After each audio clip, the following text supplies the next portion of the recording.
You ask Tiger to solve. This deals with linear equations with one unknown. The final result is x equals 2. Let's solve it step by step.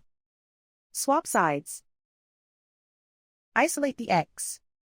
Multiply both sides by 14. Group like terms. Multiply the coefficients. Simplify the fraction. Multiply the fractions. Find the greatest common factor of the numerator and denominator. Factor out and cancel the greatest common factor. And so the final result is x equals 2.